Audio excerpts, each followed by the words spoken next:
up, Mike? Toronto. VK on the beat. Check.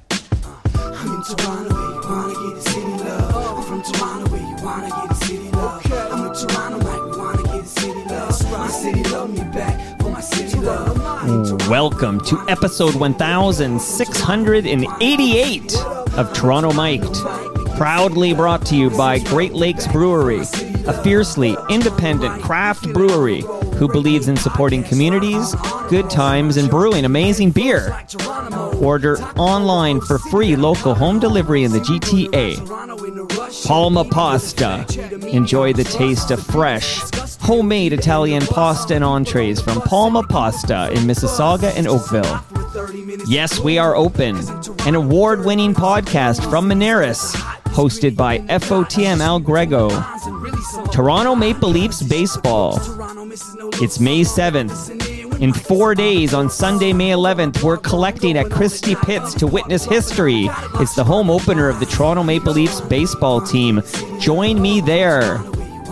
RecycleMyElectronics.ca. Committing to our planet's future means properly recycling our electronics of the past. Building Toronto Skyline, a podcast and book from Nick Iones, sponsored by Fusion Corp Construction Management, Inc., and Ridley Funeral Home, pillars of the community since 1921. Joining me today, making his Toronto Mike debut, it's Pete Crighton. Hello, Pete. Hello, Mike. Thanks for having me. No, thanks for being here, and thanks for moving this earlier in the day. I don't even think I talked about this on the podcast, but a few weeks ago, my mom fell and she broke her shoulder. Brutal. Okay, yeah. We got to look out for our moms. Like, I got the call, like, she's literally like, I've fallen and I can't get up. I got one of these classic calls. And then actually my wife took her to the emergency room because I was recording Toast. That was the night it was. And then bottom line, then the next morning she had to go into the fracture clinic. We had to get there at some ungodly hour. Like, I think we had to get there at like 6 a.m. or something. So Brutal. I took her to that, and then there was a follow-up appointment 3 weeks later, and then they want to see her again today. It's a part-time job. Yeah. Listen, these things are serious. But I'm not an only child. Don't even get me started on See, that. That's passive-aggressive communication through podcast. Okay, Pete? I get what it. I'm doing there. I get it. But how you doing? I saw you had like a limousine or something bring you here. It looked really fancy. Like, is that your limo? It is not my limo. I was quite surprised when he showed up this morning, but the kind folks at Penguin Random House Canada sent a car for me to get out here, which was nice so that I didn't have to battle the traffic in the morning. Penguin's a big deal. Like, that's, to me, if that's a big publisher. Yeah, the biggest, I think, in this country. Okay, well, yeah, pardon me, that's the biggest. Now, I'm holding in my hand like an advanced media copy. I have actually read this book. So I'm going to shout out the book right away, and we're going to have a great chat here. But the book is called The Vinyl Diaries, colon's not the word colon, okay? It's the, it's the grammar, colon, okay? Sex, Deep Cuts, and My Soundtrack to Queer Joy. I read this thing, and as I'm reading it, it is so personal. What a personal, like a memoir. You're sharing every little detail in this book. Every little detail. Yep. It's terrifying. Well, it didn't terrify this guy, but I was like, wow, he's really like, pun intended, Pete is an open book here. And I felt like I kind of lived precariously. I quite enjoyed living precariously through you for this period in your life. But Amazing. My first question off the top, before I share this way we're actually kind of connected, there's an FOTM connection, which I'll talk about in a moment. But why did you decide to write such a personal book? And again, for the listenership, when they pick up the Vinyl Diaries, it's very, very personal. It Why? is. First of all, I'm thrilled to be an FOTM finally. Okay, you know what that means? Did anyone tell you? Okay. Yes. What does it mean then? Friend of Toronto Mike. Oh, I changed it. It's now flavor of the month. Okay. With Palma's Kitchen Pasta. Okay. Wait, did you know you're getting a lasagna? I did not know. And I do love lasagna, so that is thrilling to me. So no one tipped you off. I literally got a delivery yesterday. It's in my freezer right now. I have a Palma Pasta lasagna for you, Pete. Can't wait. Okay. I need dinner tonight, so. Do you like beer with your lasagna? I love beer with my lasagna. What about fresh craft beer brewed right here in Southern Etobicoke from Great Lakes Brewery? Nothing better.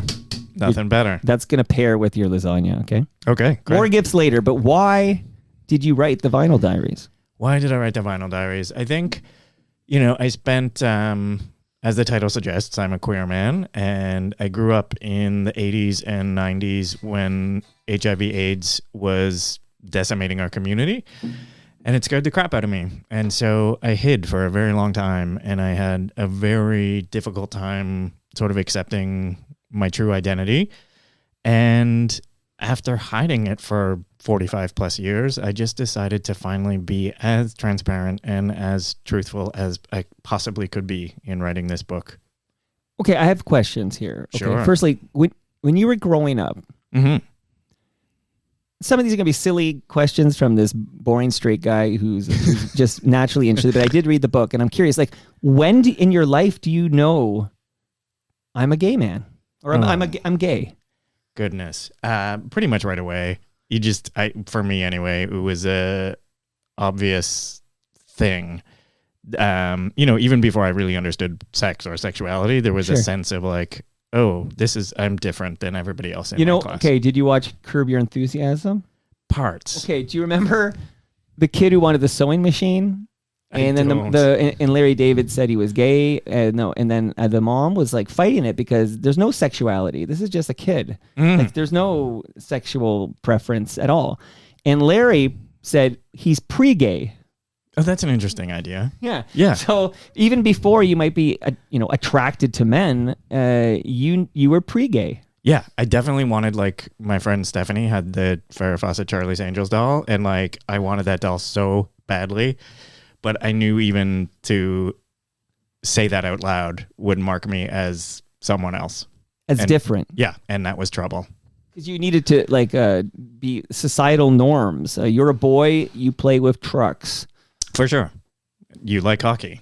And Right. I know Toronto Mike likes hockey. I and do. that was just not my thing. So Interesting. And it's interesting that you're saying you wanted the Farrah Fawcett doll when, although the guy's a little older than me, I kind of missed this era, but it was heterosexual guys wanted that poster on the wall. Sure, they did. Yeah. Yeah. Okay. And meanwhile, flash forward a couple of years and I had like Depeche Mode posters on my wall and cutouts of Calvin Klein ads from GQ magazine. Okay. Thinking that was okay. No one would know. Very interesting. So you talk about, you have a couple of years on me, but I also grew up in this era. There was, where AIDS, right? Now, I don't want to quote what's the movie? Everyone has AIDS. What's the American Police? No. Team America. Team America, World Police. Police. Yeah, Matt Stone and Trey Parker. Yeah, insane, man. Did you enjoy that flick? I loved South Park Deeper, Longer, Uncut, which I had never seen an episode of the television show. Right, Satan was kind of hot in that, right? It was so ridiculous. Honest to God, I almost had to leave the movie theater because I was laughing so hard.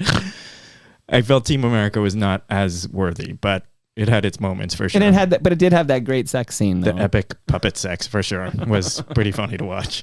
But let's spend a bit of time here before, and again, in a moment, I'm going to reveal how we're connected. So don't even say the C word yet, because we're going to kind of save that for a moment here.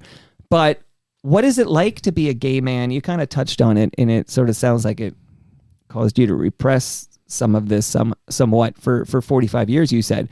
But what is it like to be a gay man in the time of AIDS, where AIDS back then was a death sentence? Mm-hmm. Like what? That sounds traumatic to me.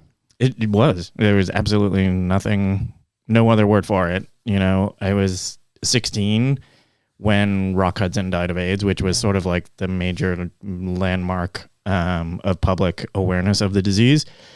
And a couple of weeks later, Ricky Wilson of the B-52s also died of AIDS, less publicized for many years, actually. So that was sort of like a clue. I was like just coming into like, oh, I'm 16. I think I like boys, or I know I like boys, but I don't know how to talk about it. I don't know how to think about it. And all of a sudden it just seemed like we had no representation of gay people in popular culture at that time. Like it just didn't exist. And all of a sudden there's gay men everywhere and they're all sick. They're all dying. And I'm just thinking to myself, holy shit. Not only am I going to be ostracized because I'm gay, because my friends are all going to dump me because that felt real, but if I actually choose to act on my desire, I'm going to get this horrific disease and I am going to die. Like those outcomes were real to me. Horrific because, heterosexual, queer, gay, it doesn't matter. When you're young, you're horny, right? Sure. Yeah, that's a fact. Yeah, that is a fact. And that's got to be scary as shit because you're afraid to express this because you don't want to get AIDS and die like you're hearing about in the media. And there was, let's face it, let's call it what it was, but there was a lot of AIDS panic at the time. Totally. Yeah, it was irrational, definitely. And so much of the communications we were hearing, like, how do people get it? Like, it just was so confusing. No one had answers. And there was real hysteria in the press about what was happening. Okay, so pre-1997, because I'll make a big reveal in a moment, but pre-1997, did you have any gay friends? Did you hang around any other guys or gals who were queer? Almost no. It's funny. It was so deeply rooted in me to not express or explore my queerness that I almost exclusively hung out with straight people. So really, no. And were you at this time? Are you in the closet? Like, are you? I don't know. When a hot chick walks by, are you joining the guys and going, "Oh, I'd like a piece of that"? No. I didn't play that game ever. Actually, I think I came out like. It's foggy now, but maybe 21, 22 or something like that, which was pretty normal at the time. When kids come out at like 12 now, I'm astonished. But yeah, I was definitely... Well, you know why they do that? Because no one beats them up in... Well, maybe they do, but less bullies beating you up in school for being gay. Definitely. They still do. Yeah, but, I'm sure they do. Yeah. I caught myself there. But there's better support systems in place now, for sure. It's funny, and I'm going to get back to that, but when we were growing up, so nobody was, and I'm thinking now, grade 8. Let's go with grade 8, okay? In grade 8, now looking back, there was definitely a gay boy in that group, and I won't name him, but his first name started with C, and definitely gay. Like, as I look back, obviously gay. But remember, this is an era where people thought Liberace was straight. Mm-hmm. Like, there was this, blind eye for the queer guy. Sure. Can I write that down? Blind eye for the queer guy, yeah. I kind of like that. But so the whole idea, looking back, that everybody thought Liberace was, even Elton John, people thought was straight, and et cetera, et cetera. But nobody would come out as gay. It wasn't even like of course, nobody was gay in school. Nobody would dare to do that back in the 80s. In school, never. Oh my God, no. Yeah. But today, just to bring that up, I have 2 older kids who have been through, they're both, one just wrapped up university, one has a year to go, and they grew up, they knew openly gay kids in grade 8. Mm-hmm. It's commonplace now. It's great. I'm amazed by it. But that was born at the wrong time, right? Totally. That was not an option when we were younger at all. Okay, so let's talk about 1997 for a moment here. Sure.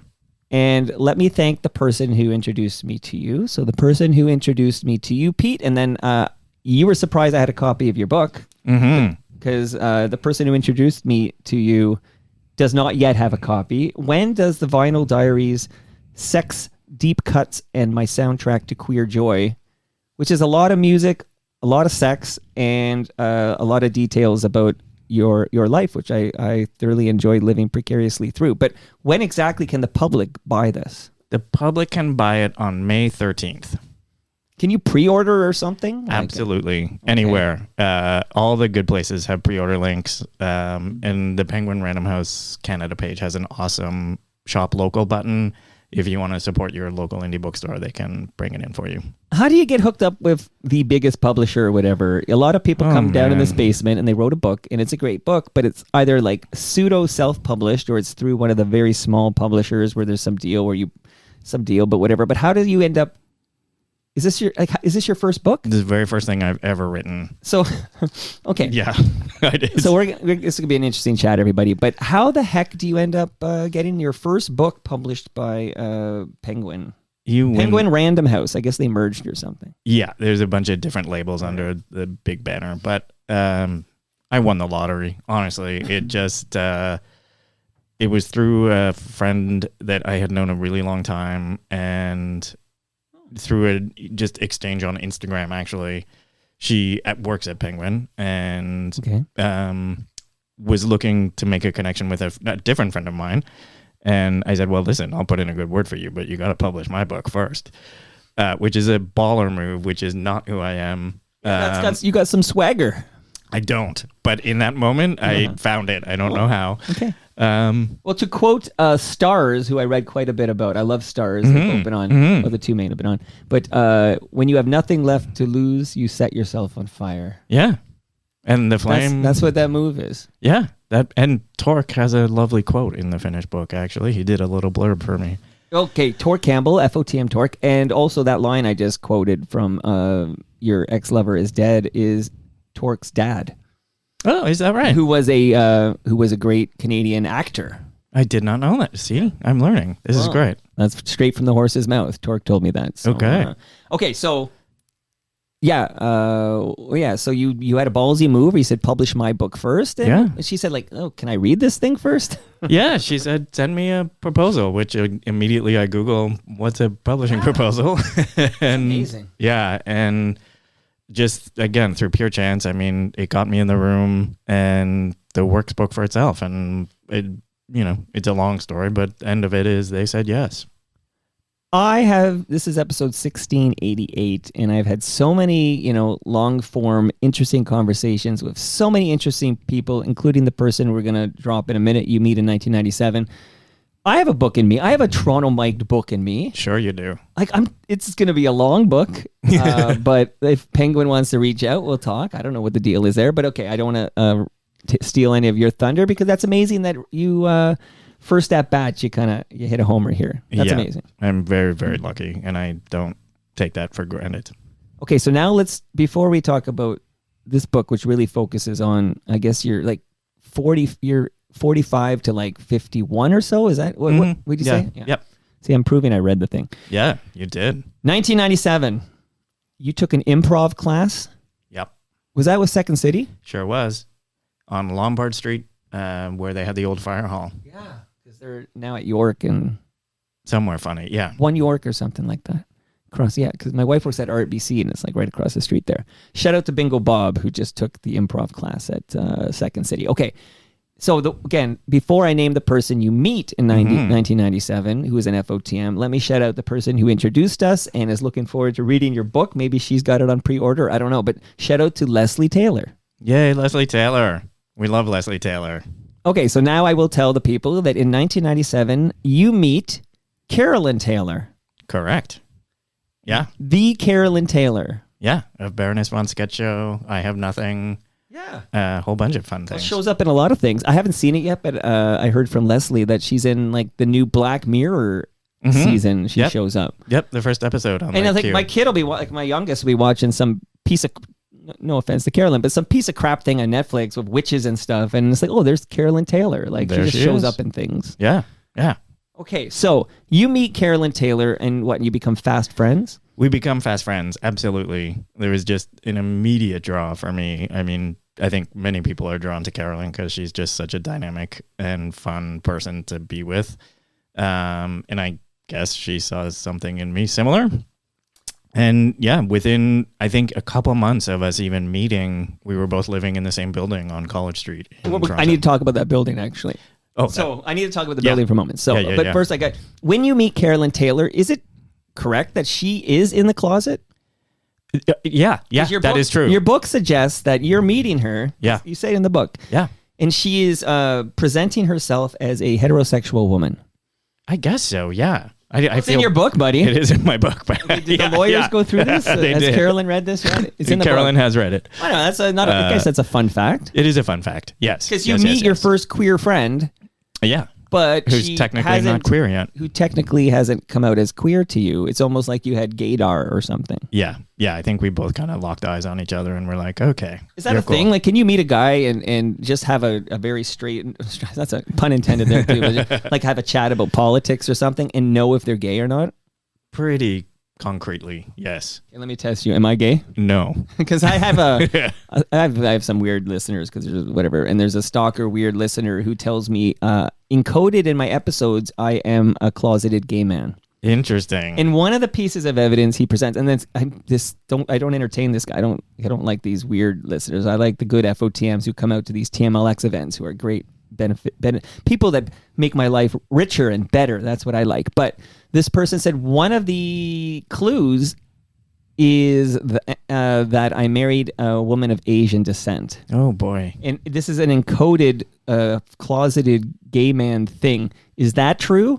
No. Because that's ridiculous. It is ridiculous. John Lennon started that trend way back in the 70s, right? Oh boy. Okay, so there's some problematic dusty old dinosaur Ideas relics out in there. Yes. We'll ignore that. But let's get you to 795 College, okay? Mm-hmm. A recent guest of mine is a musician whose real name is Michael O'Connell. Oh, yeah. He lived in apartment 8, right? Right. So it's all coming together here. There's a few mind blows here. So Michael O'Connell, I know him as Culture Reject. Okay. This is the name he uses for the music. And he had a song, one song called Inside the Cinema, which was sent to me like, I don't know, 08, I guess, like around then, 2008 or something. That has appeared on all my, because much like you, I love music, and music kind of interweaves into everything. Music and sex are the two best things, right, Pete? I believe so. Oh, I'm going to second that, okay? Second that emotion. Okay, so I tracked down many years later, because it was only 2025, I decided to find out who is this Culture Reject, and then I found out Culture Reject works in Toronto and would come over, and we had this great chat, and we dissected Inside the Cinema, and I learned he was living at 795 College, and I know that's the place, Carolyn Taylor lived, and famously, because it was in the Toronto Star, for goodness sakes, but you guys were reno-evicted. Yeah, I had left the building by the time of the renoviction, so I had a window into that entire pretty terrible process, but it was not impacted directly, thankfully. Okay, you were out by then. I was out by then. Can you, this sounds like kind of a neat building in this city where some wild artists were living, not just Culture Reject, not just Carolyn Taylor, not just you, but is there anyone else that like a fame that was living there at the time? Aurora Brown from Baroness also lived there for some time. Sure, another big name. Mike, of course. Yeah. I'm trying to think of any artists who moved through. Well, that's okay. That's pretty amazing. Yeah, it was incredible. It's one of those great old buildings in Toronto that I feel like are disappearing every single day. Where it's just an 8-unit, 4-story walk up. Yeah, it's the missing middle, they call this. Sean McAuliffe has been writing quite a bit about this, and Ed Keenan as well. That this city has rules make it very difficult to build the mushy middle. Like you can build the single family dwelling or whatever, like you're in right now. And you can build the condo developments and the big high rises and stuff, but that mushy middle, like you're describing there, would go a long distance in helping with our housing crisis. Totally. And when we were there, it was so affordable. It was just stupid, even at the time, to be perfectly honest. But we took care of that building. It was our home, and it wasn't just a faceless condo building. We knew the landlord; he was amazing. And we told Peter Lee, our landlord, never rent an apartment. We will find someone for you.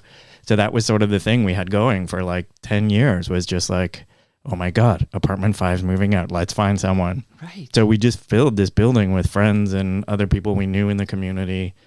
And it's a book into itself for sure. 795 College. Yeah. Let's get that thing going. Yeah. And or there at least some kind of like a streaming show or something about 795 College. Yeah. Or a Toronto landmark plaque on it, Yeah. It was a really, really special time in life. I got ideas for a whole bunch of those historical plaques that the city puts up. I want one where they recorded the video from an adult now. Great. But the Pursuit of Happiness. Like that parking lot is where the new mech went. Oh no. I know. Oh yeah. The one beside the bamboo where I have there's so many like, and we talk about them quite a bit on this program, but there's these spots that are like cool Toronto history that whoever is in charge of these historical plaques is kind of overlooking. Agree. So we'll get one at 795 College. Yeah, please. Yeah. Do your best. All right. So, and I was thinking about this episode, like I just wanted to chat you up for like an hour, but I don't want to like read the book with you, right? Like, so I guess this maybe in 2000. So you dated a guy in 2000 for 11 years. Oh, goodness. Yeah. Yeah. Okay. This is true. Brad. Yeah. Okay. Yeah. You wrote about this, Pete. Okay, I'm not reading your private diaries here or whatever. So you date. So I guess I'm wanting to bring us to where you have this kind of reawakening, and it's told in explicit detail in this book. But because of this AIDS fear and how in your upbringing, were you thinking that you needed to have like long-term monogamous relationships? Yeah, 100%. That was sort of the goal, I think, for me and a lot of people similar age to me, was just like this idea of marriage, like get in a marriage, in a partnership with someone and be in a monogamous thing, and that would be safe. Jeho, who's the official Toronto historian, who's going to join me tomorrow, by the way, he's my next guest. He comes over every quarter, tells me Chris Bateman is in charge of the Heritage Toronto plaques. And Okay, great. Jeremy's been working with Chris and provided some content for an old fire hall plaque that he's working on. So we now have our target. We got to get that plaque under development here. I think so. Okay. Yeah. Okay. So basically, did you have can we talk about sex for a minute? Sure.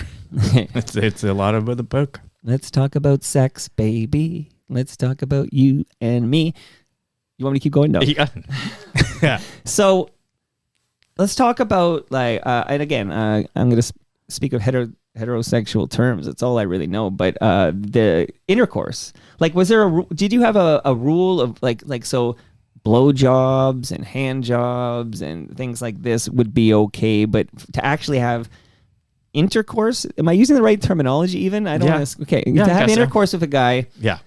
Did you have to have we are a committed monogamous long-term relationship? Was this like a rule set you would live like for safety's sake? For sure. For me, and I can't speak for anyone else, but for me, that feels absolutely true. Even in the early days of AIDS, though, like a blowjob felt dangerous. We weren't sure if that was a transmittable act. But anal sex, we 100% knew. So that was sort of like a forbidden thing for me. And it was sort of like got tied up into that heterosexual idea of like being a virgin until you get married. Like, so I kind of had that idea in my head that like this was absolutely forbidden until I was in a committed and monogamous, and we talked about that. And that is how I played it. Was that Brad? Yes, I guess it was Brad. Okay, there you go. 11 years with Brad. So yeah, hopefully he got, to home base. Yes. That's a long time. It is a long time. To be stranded on third. We did not wait till the 11th year. That's for sure. All right. So tell me why does your mindset change in this regard? I guess just slowly being exposed to a queer world I didn't know existed. And that was partly aided by Carolyn and her circle of friends, which was a real eye-opener to me. I think when I first started going out to gay spaces or gay spots on Church Street or some of the clubs around Church and Yonge Street, it just was all this really shitty music. I like dance divas and disco remixes of these awful pop songs. And every time I'd go out, I'd be like, maybe this time I'll have fun. And I just never did. And I never connected with sort of the monolithic gay scene for gay men at that time. And I think while I was with Brad, there was this whole revolution in Toronto around like the Vaseline parties and Will Monroe parties. And they were really raunchy and rock and roll and had live music. And, he brought up ESG and all these amazing artists. Nina Hagen came to Toronto because of the Vaseline parties. And I missed all that. But if that was available to me when I was sort of trying to find my gay life, I would have locked in so hard.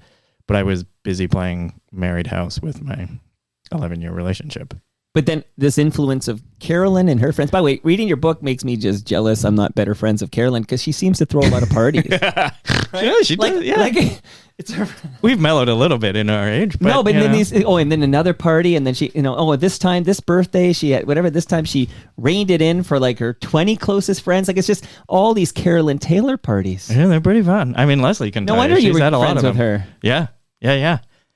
When does Carolyn come out of the closet? Oh golly, not long after the beginning of the book. I don't think we chatted about this when Carolyn was over. Interesting. Because she only had so much time. Yeah. And she had the I Have Nothing was coming on Crave. Yeah. And of course, Baroness von Sketch, and we had a lot of ground to cover in a short period of time. But and I think, because she didn't write a book about being gay, I didn't feel like you got to have her back and have these conversations with her. Well, you need to write a book about your gay sex life, and then that says, interviewer, you are permitted to go there. That's not personal ground because you've made this very public at this point. Yeah, because I don't normally ask guests about their sex life. Yeah, no, Although I guess not.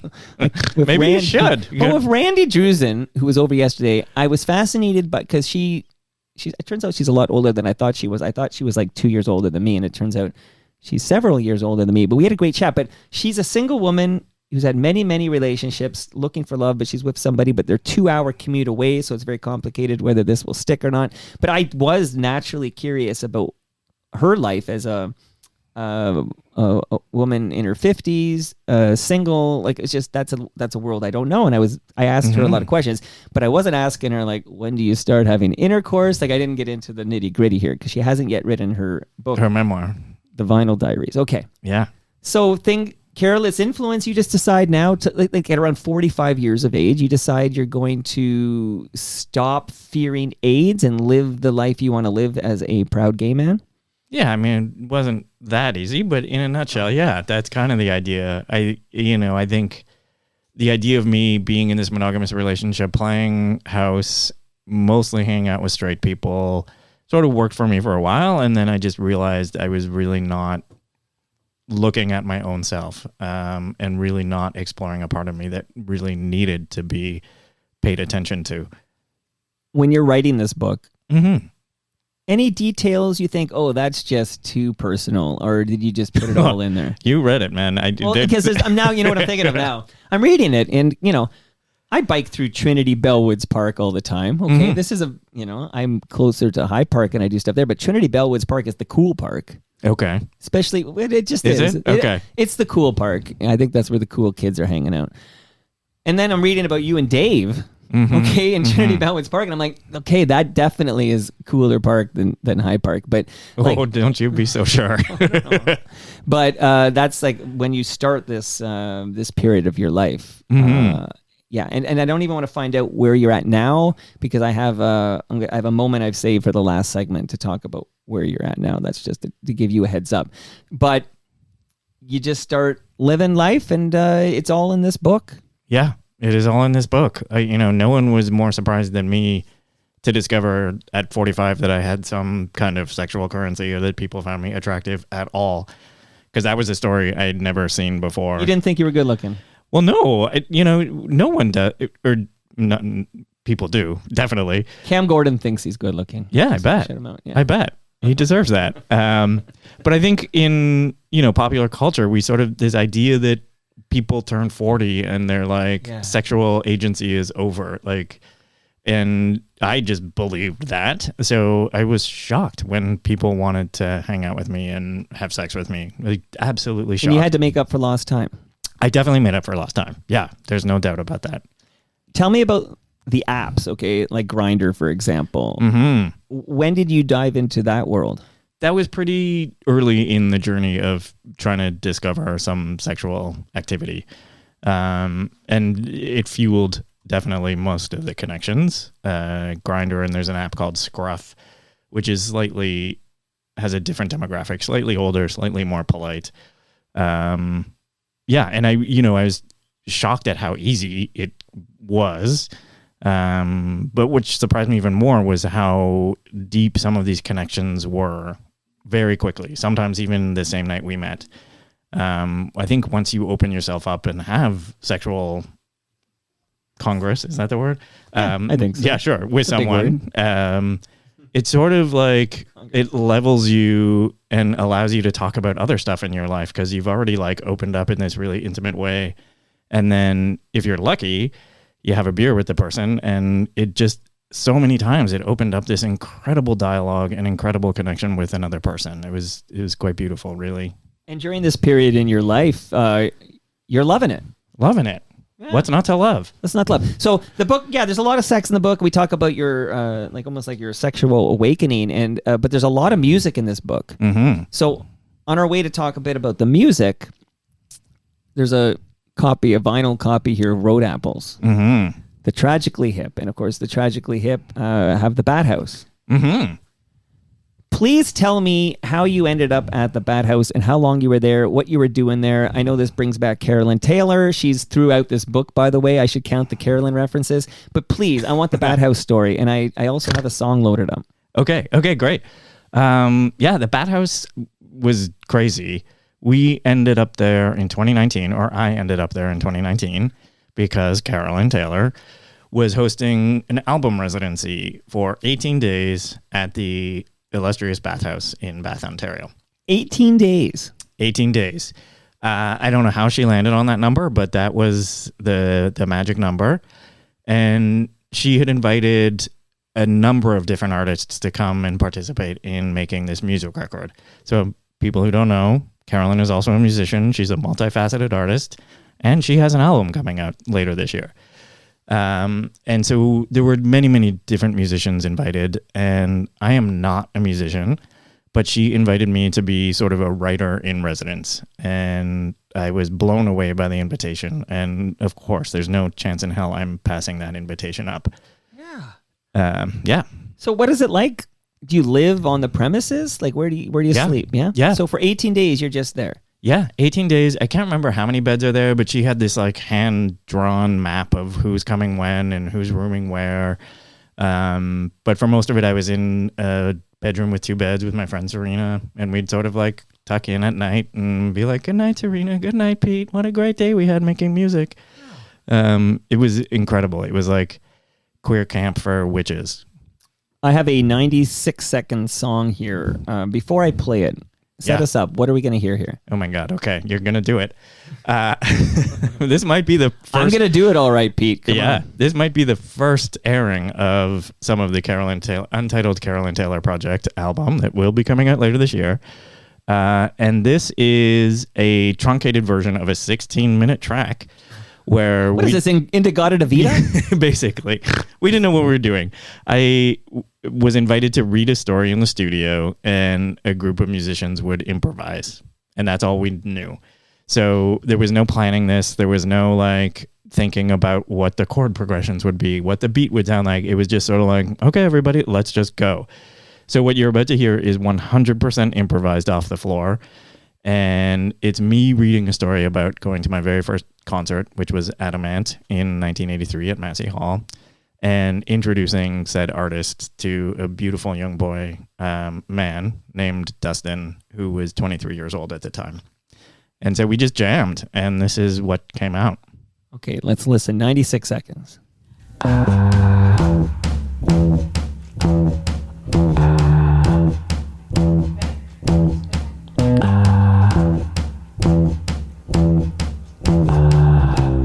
Who's doing those breaths? That's Carolyn doing the The very breaths. first concert I saw in my life was on February 13th, 1983. Adamant at Massey Hall. I was a 13-year-old kid in grade 8, headed downtown with his best friend to see his very first real-life concert. Funnily enough, it was at the exact peak popularity of Adam for this side of the Atlantic. His highest charting single, Goody Two Shoes, hit its best chart position, number 12, on Billboard's Hot 100 on February 12, 1983. Both he and I were celebrating that night, I guess. I think the penny dropped that night. This is what I want. Not just rock and roll, not just a wild abandon. I wanted the man in leather pants.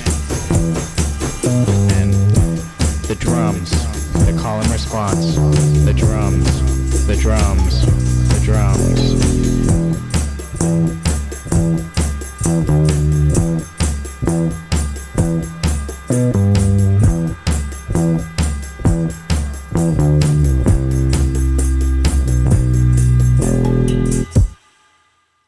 Wow, so that goes on for 16 minutes. There is a 16-minute version available. That bass line's got a bit of a White Stripes thing going on there. Yeah, I hear that. Yeah, and also I want to shout out future FOTM, although he's dealing with the loss of another FOTM. We lost an FOTM named Mark Nathan earlier this year. Mark Nathan passed away. And Marin Cadell. Oh my God, I loved Marin Cadell when I was Marin younger. Cadell.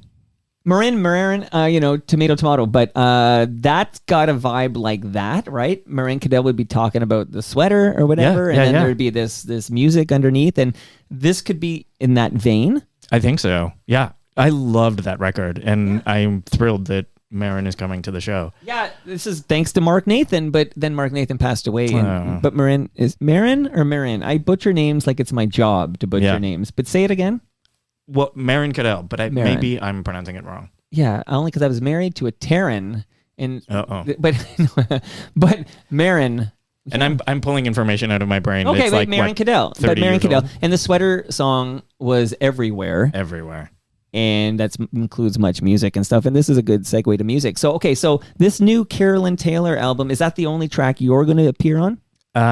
There's some other where I'm like chanting. I'm part of a cat choir in one song. Okay. But yeah, mostly that's like my featured track, if you will.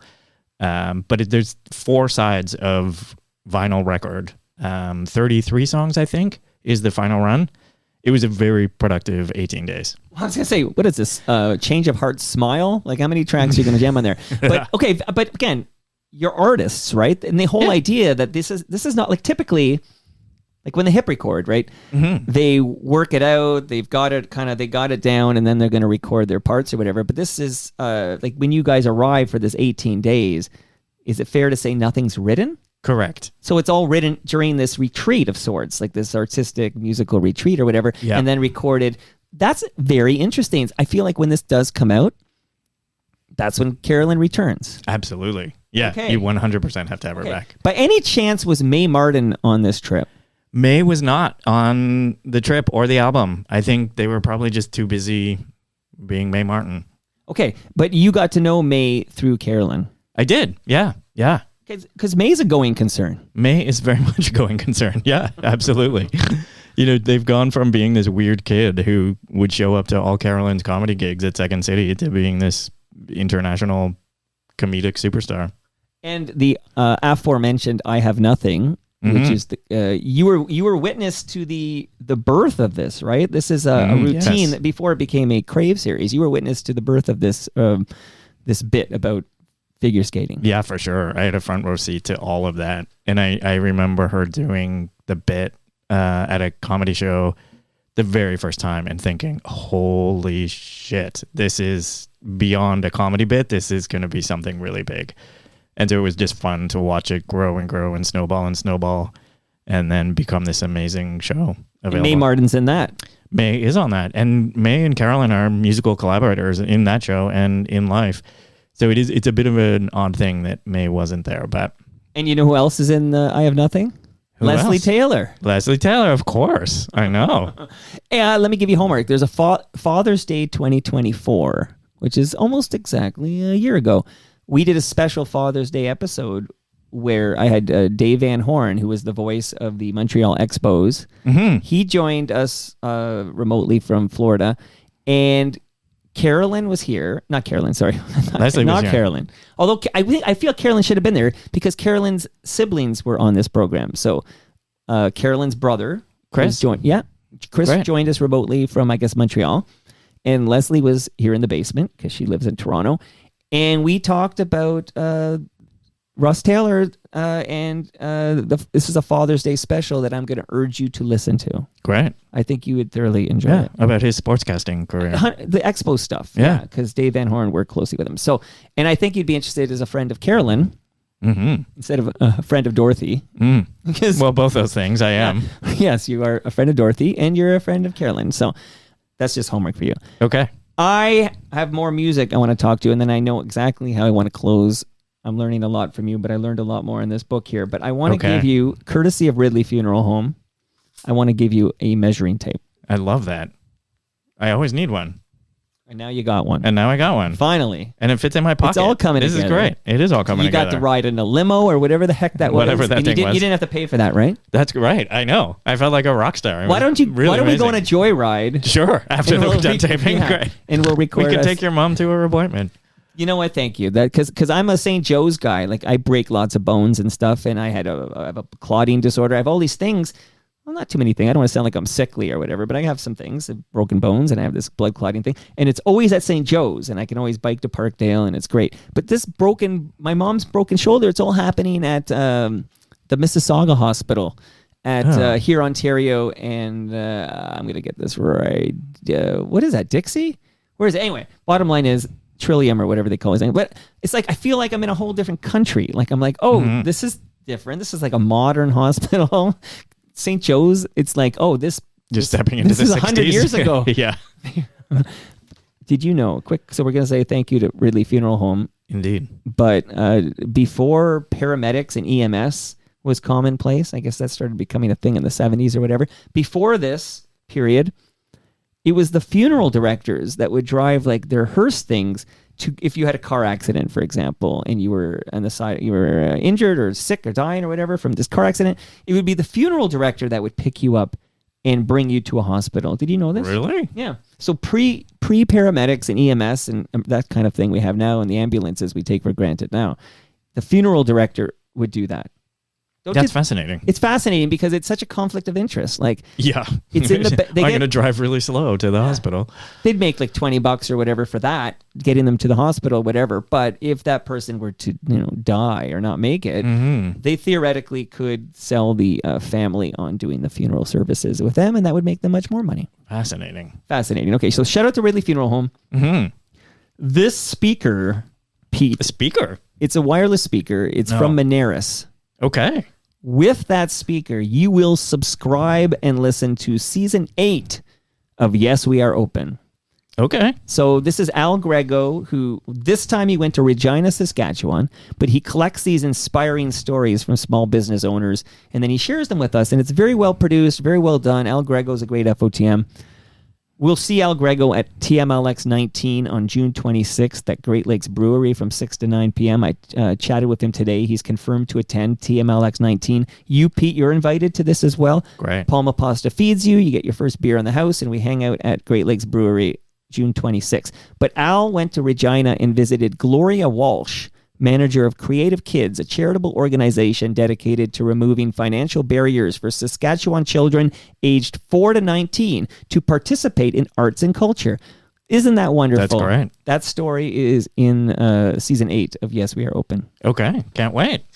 Okay, I want to shout out Nick Iones. He's got a great podcast called Building Toronto Skyline, and he also has a new podcast called Building Success, and I can't wait to record with Nick on Friday morning. So much love to Nick Iones, who stepped up to fuel the real talk. Recyclemyelectronics.ca. Pete, if you have a drawer at home full of old cables, or I do. a closet with old phones or devices or electronics that don't work anymore, don't throw it in the garbage because those chemicals end up in our landfill. Go to recyclemyelectronics.ca. Got it. Put in your postal code and find out where Can drop that stuff off. You got it. Amazing. You're good. And last but not least, and this is a time-sensitive, important announcement. I mentioned it in the intro, but I'm going to revisit it now. Toronto Maple Leafs Baseball have sent you a book. Bless them. On the history of Toronto Maple Leafs Baseball. They play their games at Christie Pitts, at Christie and Bloor, of course. And their home opener is Sunday. The first pitch is scheduled for 2 p.m. We're all collecting, we as in FOTMs, we're all collecting beyond the left field fence for 1:30 p.m. on Sunday. Come on out, free event obviously, because we're going to witness history, because there's this Japanese woman who's going to start for the Toronto Maple Leafs baseball team, and it'll be the first time in this country a woman has played professional baseball against men. Isn't that interesting? Great. I love that.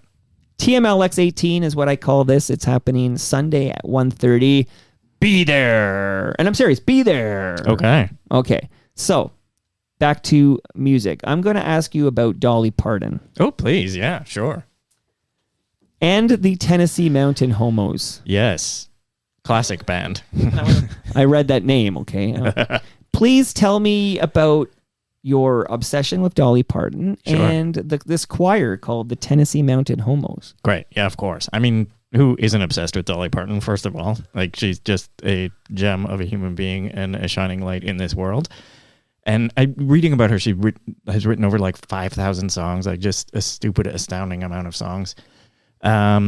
So the Tennessee Mountain Homos is a choir of queer people dedicated to singing and celebrating the love of Dolly Parton. So once a year, we play a party called Steers and Queers, which is, as suggests, a country and western themed queer party that will be at Buddies in Bad Times Theater this year.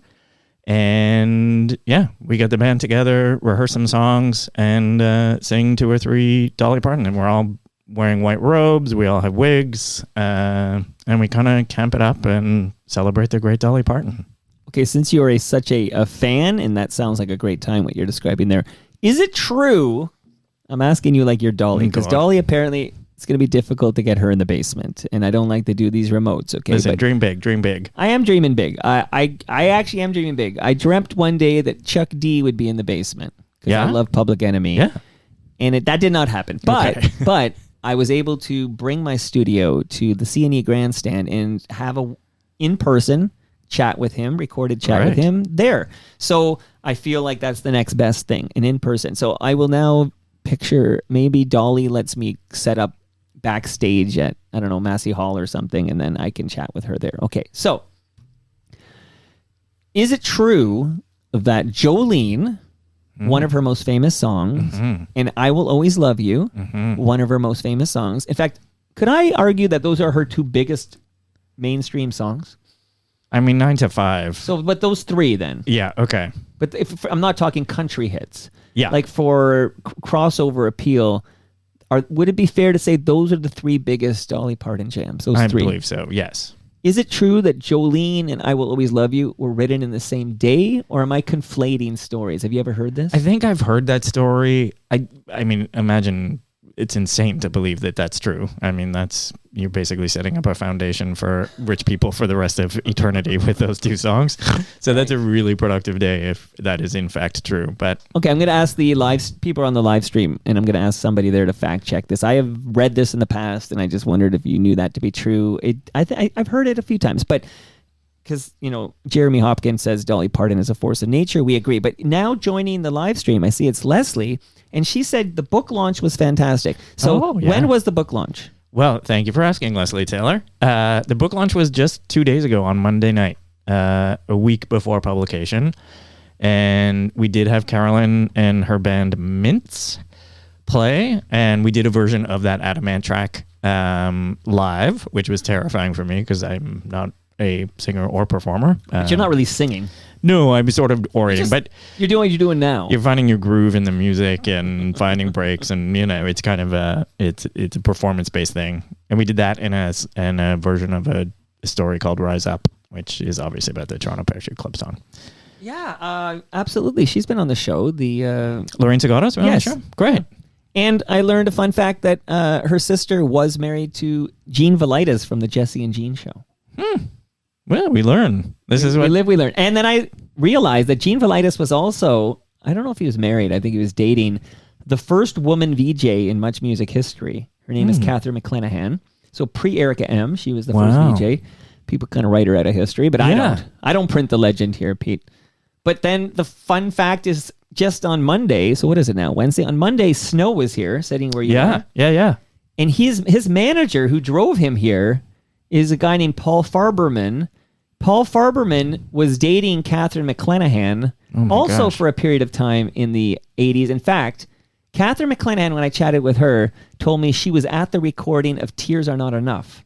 Wow. In 1985. And I said, why were you there, Catherine McClenahan? And then she said, because her boyfriend, Paul Farberman, was the music lawyer guy who had to get sign-offs from all the people like the Neil Youngs and the Joni Mitchells. Yeah. A lot of Joni Mitchell chatter in your book. There is that too. Absolutely. I love Joni. So Ken, people are going to buy this book and read it, and I'm going to just name check some of the artists that you wrote about in great detail. So you talk about lots of musicians. Like even last week, Brendan Canning was over here.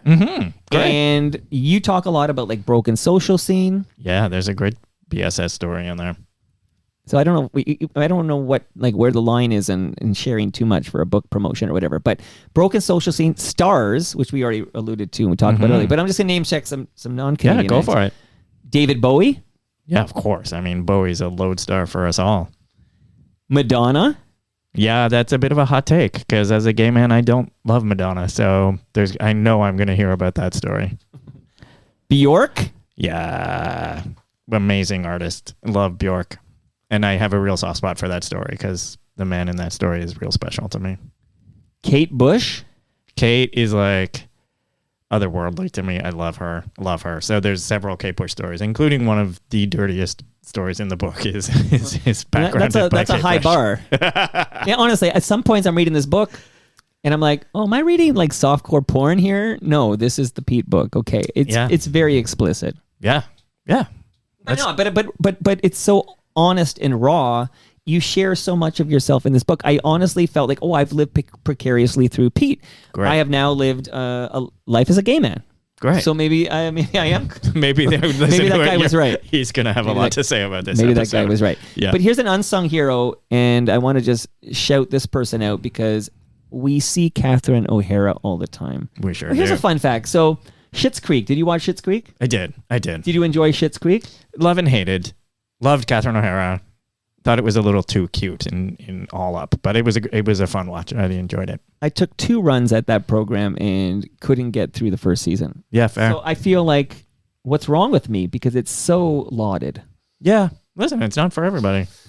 But I think I like those guys so much. I don't know why it wasn't for me. But okay, and also I was a big Get a Life fan, so if Chris Elliott's in something, I'm interested. You know what I mean? So forget Eugene Levy and okay, but this is a long-winded way to say my most recent guest is the lead singer and founder of Hollerado, Menno Versteeg. Menno is married to Annie Murphy.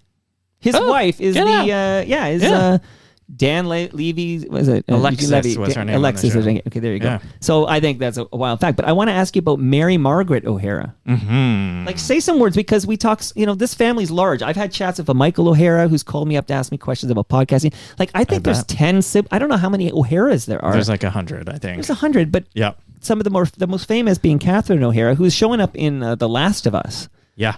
She's everywhere all of a sudden. She's everywhere. Yeah. She's having like a resurgence. Totally. More than just Home Alone and Beetlejuice, which is like the big post-SCTV stuff. But please tell me a little bit about Mary Margaret O'Hara. Yeah. I feel she's underappreciated. Oh, she is so underappreciated. I think she's one of the most amazing artists this country has ever produced. Her one and only record, Miss America, it's in the book. I think came out in 1987. Is just a thing of staggering artistic beauty. And, I was talking about this yesterday with someone who also agreed with me. It's one of the most unheralded albums in our country and in the world, because I do believe it deserves that recognition. It's artistic truth. Like, it's just a woman who would not be bent by anyone and released this record that's just so beautiful and so tender.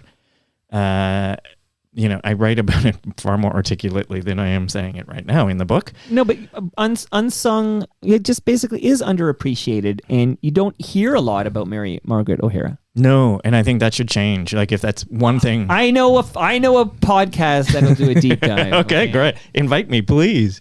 Yeah. You can co-host that episode with me. Great. Yeah, and she's a bit of a nut. Like, I love her in her way through the world. She just kind of floats, and when you get it, I've met her a couple times through Queer Songbook Orchestra shows mostly, and she's just this ethereal being, and she almost doesn't live on this earth, and that one record was all we got out of her. It's a gift, and I encourage everyone who reads this book to listen to it and to engage with it.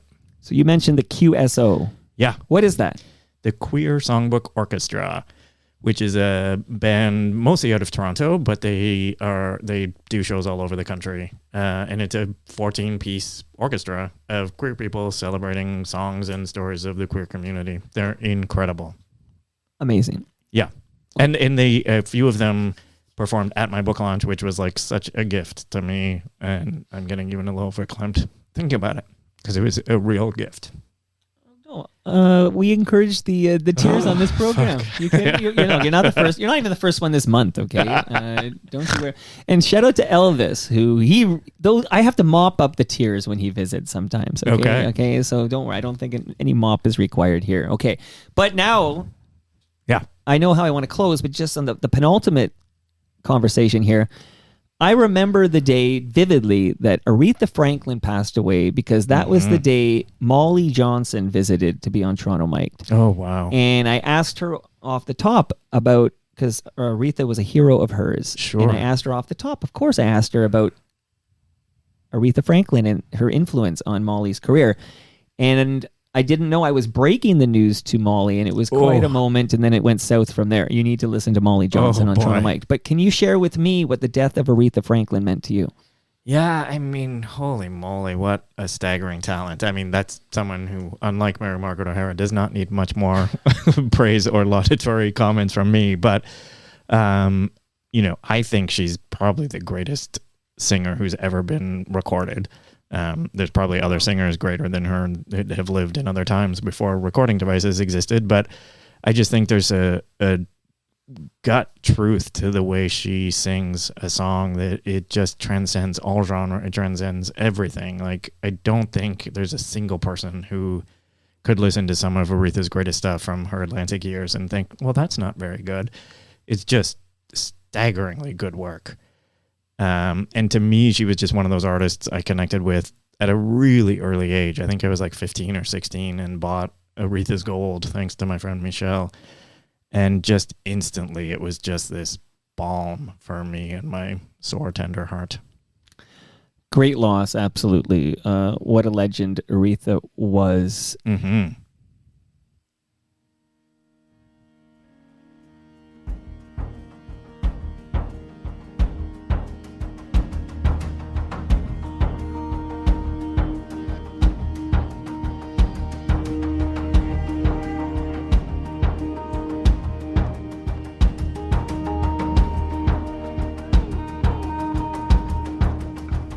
Sunburned hot, it burned my eyes. Burned so hot I thought I'd died. Thought I'd died and gone to hell, looking for the water from a deeper well.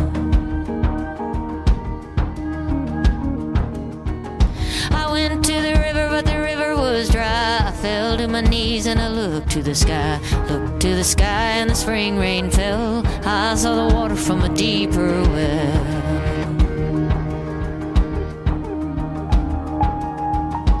Well, looking for the water from a deeper well. Pete, tell me about Christopher. Oh my, it's a great cue. It made me think of Christopher. Because I read your book. Well, you read my book. Christopher House, who is a choreographer and dancer of very significant note in this country, is my boyfriend. And I met him post my 50th birthday and before the pandemic. And this is a song actually very significant to our relationship because I introduced Emmylou Harris's beautiful record Wrecking Ball, which this song appears on, to Christopher during the pandemic. And it is featured in a dance performance of his called New Tricks, which is going to be actually remounted next week here in Toronto at the Citadel. Is Christopher the love of your life? Oh, of course. Yes. He's the person I would have loved to imagine myself being with when I was like 20, 30, 40, but I would not have been ready for Christopher House until I was in my 50s. So when you're watching the this is like a soundtrack of songs. What is it called, the Christopher's piece that features this song? What is the name of that? New Tricks. New Tricks, okay. So when you're first watching New Tricks, yeah. do you have any idea what it's about? No. Oh, this is great. No, he was very secretive about this whole show as he was developing it and commissioning music, which turns out was from our friend Tom Gill from the Queer Songbook Orchestra. Yeah, and he wouldn't tell me a thing about it until opening night when I was sitting in the theater. So when did you realize what it was about? Well, when I realized what I think it was about, because it was a very egocentric take on what the show is about, was very much about what my book is about, and it's sharing songs with intimate partners and sharing stories about your life together. And New Tricks features probably 6 or 7 songs that he and I shared over the course of the pandemic during those dark times, during lockdowns where we would be at each other's apartments. me playing him records, him playing me music on his phone. Yeah, and so it's sort of like, to me, honors those nights where we just connected over music. And, you know, I have this book that I used my artistry to write about those experiences, and he's using his body and artistry to dance and talk about those things. During COVID-19, the pandemic, I was reading in your book that it was awful for everybody, but it was also triggering to you because it was reminiscent of the AIDS fears that we have been talking about, and it's in your book, right? So, so it's interesting to think about this panic over this unknown virus and how it can re-trigger what we were enduring in the 80s. Totally. You know, just because partly the confusion and just this potentially deadly disease and deadly virus that we didn't know how it was transmitted, and we didn't know the impacts of it.